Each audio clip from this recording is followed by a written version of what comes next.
Let's talk about talking about Jesus. When you get to hang around with young people, they see a snapshot of your life. But unless some words accompany that picture, they're not going to know that you are who you are and you are becoming what you're becoming because of Jesus. They'll make assumptions that maybe you're just a really good person and that's why you hang around with them, or that's why you give your time to young people. Words need to accompany our lives, and together they can have a huge impact on the lives of young people. You know, when I fly in a plane or, find myself sitting and waiting somewhere, I often get into conversations with the person next to me. And it's crazy how many times my husband and kids come up in the conversation. And I tell them about how great my husband is or how great my kids are. And I find myself, talking a fair bit about just how great they are and how good it is to have them in my life.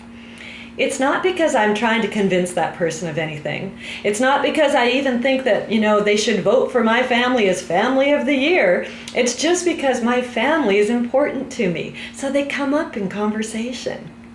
When we're talking to kids about Jesus, that's our hope, is that he just comes up in conversation because he's important to you.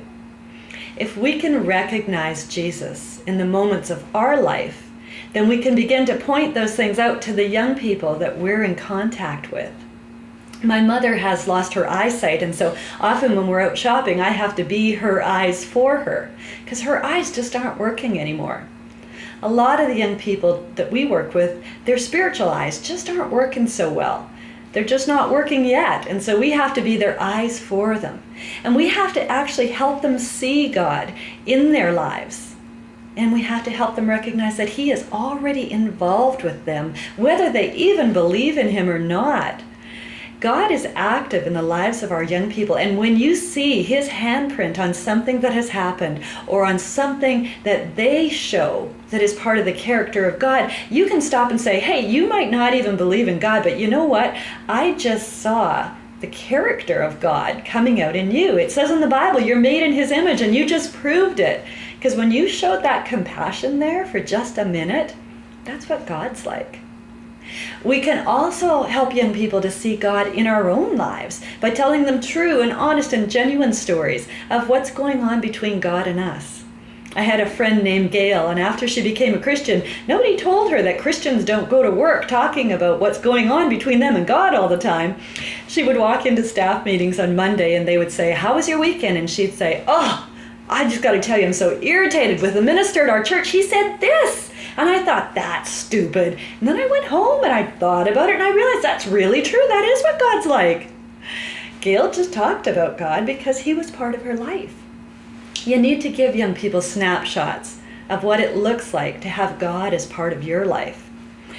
You also need to help draw their eyes. You need to see for them the places where God is involved in the world around them.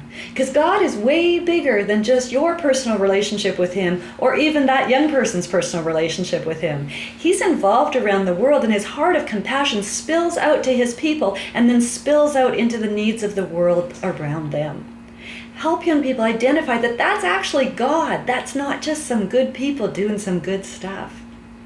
It says in Revelation chapter 12, verse 11, that we will defeat the evil one by the blood of the Lamb and the testimony of the saints. Testimony just means a first-hand witness account of what you have seen and heard.